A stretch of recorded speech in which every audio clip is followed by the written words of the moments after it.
মহিলাকে বলছে, আম্মা জান, আমি পানি চাইলাম আপনার কাছে আর আপনি ফুল ঢেলতেছেন কারণ। আর বাইজিদ বাস্তামে যে পাখি পড়িয়েছে এই খবরটা মহিলার কাছে আরে আছে, জোরে বলেন না আছে, এই খবর মহিলার কাছে আছে। এখন বাইজিদ বাস্তামি রহমাতুল্লাহ ওযু করে নামাজ পড়লেন, মহিলা শুনে কথা বলছে, পর্দা সহিত সরে নারী সব কাজ করতে পারে, কোনো সমস্যা নাই। ভারতবর্ষের প্রথম মহিলা পাইলট, সে একজন মহিলা ছিলেন, প্লেনের পাইলট ছিলেন। মহিলা পাইলট হয় কি না? সুতরাং মহিলারা পর্দা করার পরে সব কাজ করতে পারে, কোনো সমস্যা নাই। পর্দা করতে হবে আগে, পর্দা তোমাদের ফরজ আইন, আগে পর্দা করো তারপর তুমি তোমার কাজ করো। এখন বাইজিদ বাস্তামি বলতেছে, আম্মা জান আমি কয়টা প্রশ্ন করবো আপনাকে। বলে বলো বাবা। বলছে আপনার কাছে যে কবার পানি চেয়েছে আমি ফুল ঢেলে দিয়েছেন কারণটা। ও আমার বাবাজিরা, ওই সময় মহিলা পর্দার বাইরে থেকে বলে, পাইছি ধরে পাইছি, আমি যখন জোহরের নামাজ আদায় করে যখন সালাম ফিরিয়ে দিলাম, আমি দেখতে পেলাম এখান থেকে 150 কিলোমিটার দূরে একটা গ্রাম আছে পাইছি, ওই গ্রামে আগুন লেগে গেছে। ওরে পাইছি, আমি তাড়াতাড়ি জোহরের নামাজ ফরজটা আদায় করে আমি কুয়া থেকে পানি তুলে আগুনটা নিভিয়ে দিলাম। ও আমার বাবাজিরা, এই আমার বাইজিদ বাস্তামি রহমাতুল্লাহ আলাইহি অবাক হয়ে গেলেন, আল্লাহ আমার চেয়ে তোমার মাহবুবা বান্দি অনেক বড়। এখান থেকে 150 কিলোমিটার দূরে আগুন লেগেছে একটা গ্রামে বাবাজি, আর মহিলা বাড়ির থেকে কুয়া থেকে পানি তুলে ওই আগুনটা নিভিয়ে দিলেন।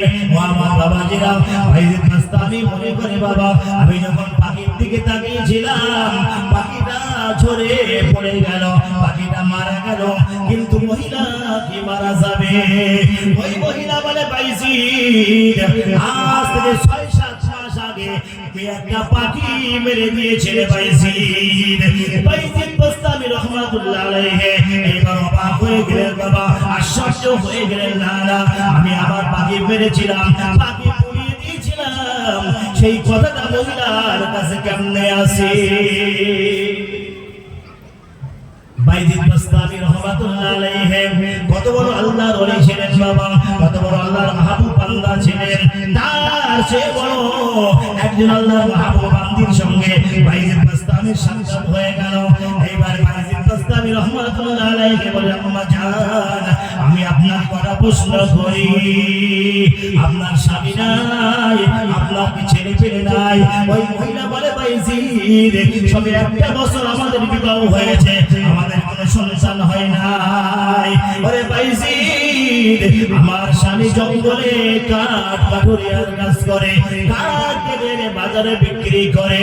ওরে বাইজিদ আমার স্বামী আসবে, একটু পরে আমার স্বামী চলে আসবে। বাইজিদ তুই সব লক্ষ্য করবি, আমার স্বামী জঙ্গলে কাঠুরিয়ার কাঠ কাটে আর ওই কাঠ এনে বাজারে বিক্রি করে। বাইজিদ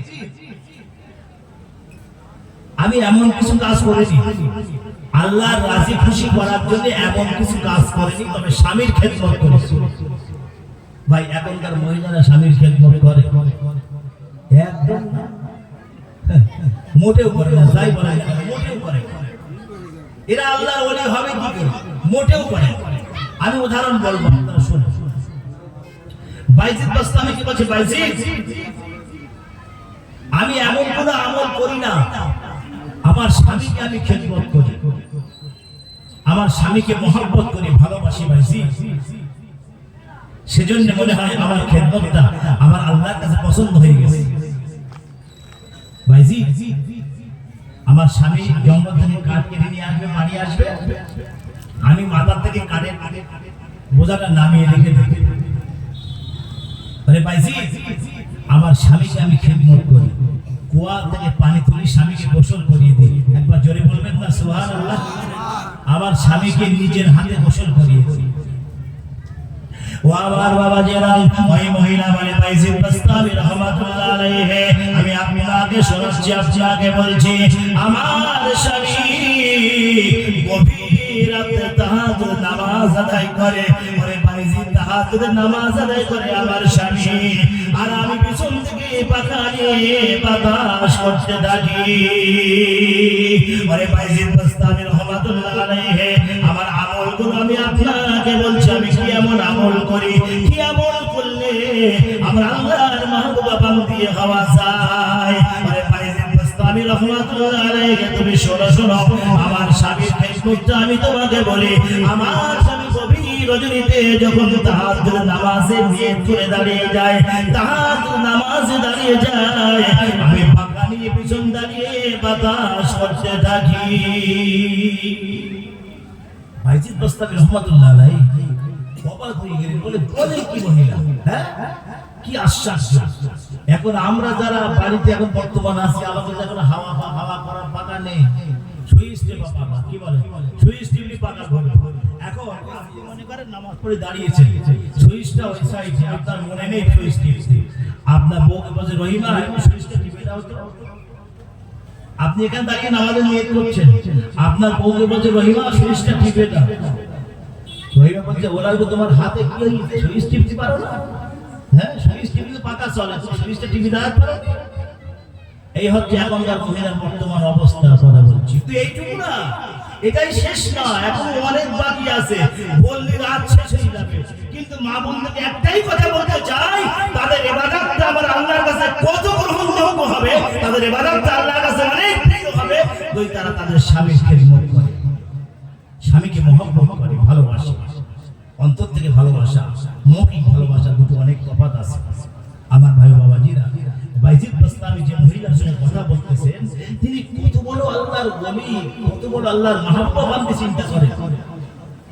এখন বাইজিদ বাস্তামি বসে অবাক হয়ে শুনতেছে, কিচ্ছু বলে না।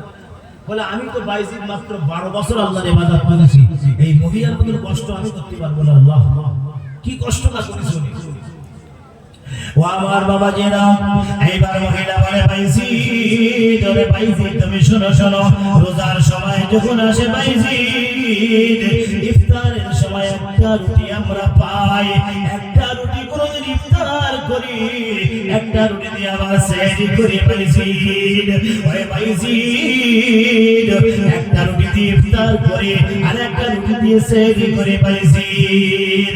ও আমার বাবাজিরা, এইবার বাইজিদ বাস্তামি রাহমাতুল্লাহ আলাইহি মনে মনে করে, আল্লাহ এই মহিলা তোমার মাহবুব বান্দি হবে না, আমি কি তোমার মাহবুব বান্দা হতে পারবো? ও আমার মাবুদ আল্লাহ, নিশ্চয়ই মহিলার ইবাদত বندگی গুলো তোমার দরবারে মকবুল হয়েছে। আল্লাহ তুমি কবুল করে নিয়েছো মাবুদ। ও রব্বুল আলামিন আল্লাহ, তোমার দরবারে কবুল করা হয়েছে, মকবুল করা হয়েছে। বাইজিদ বাস্তামি মনে করতেছে, আল্লাহ ওই মহিলা তোমার খাস বান্দি হবে না, আমি কি তোমার খাস বান্দা হতে পারবো? ওই মহিলা জীবনের সঙ্গে কত যুদ্ধ করেছে বাবাজি। মাহে রমজান যখন চলে আসে, মাহে রমজান যখন হাজির হয়ে যায়, একটা রুটি দিয়ে সেহরি করে আর একটা রুটি দিয়ে ইফতার করে, দুখানা রুটি। আবার বাইজিদ বাস্তামি বলছে, বাবা বাইজিদ, আমার স্বামী যেদিন কাঠ পায় সেদিন দুখানা রুটি হয়, আর যেদিন কাঠ পায় না সেদিন আমাদের সংসারে উনুন জ্বলে না। তাহলে কত বড় আল্লাহর মহব্বত বান্দির সঙ্গে বাইজিদ বাস্তামি রাহমাতুল্লাহ আলাইহির কথা হয়েছে, চিন্তা করো। তাহলে বাইজিদ বাস্তামি মনে করতেছে, আল্লাহ জোহরের নামাজ শেষে এই মহিলা দেখবে না, তাকে আমি দেখব। এই মহিলা দেখবে না যে 150 মাইল এখানে একটা গ্রামে আগুন লেগেছে, মহিলা কুয়া থেকে পানি তোলে আর সেই আগুন নিভিয়ে দেয়। একবার জোরে বলুন সুবহানাল্লাহ। ও আমার বাবাজিরা, আমি বাংলাদেশের জমিনে চলে যাই বাবা। বাংলাদেশের সিলেটের জমিনে একজন বাদশা ছিল বাবা, বড় গোবিন্দ বলে একটা বাদশা ছিল, আর বুরহানুদ্দিন একজন মানুষ ছিল বাবা। সে মানুষ করেছিল, আল্লাহ যদি আমার সব একটা নেক সন্তান তুমি দান করো আল্লাহ, একটা গরু তোমার নামে জবাই করব। ও আমার বাবাজিরা, ওই সেই বুরহানুদ্দিনের একটা পুত্র সন্তান হলো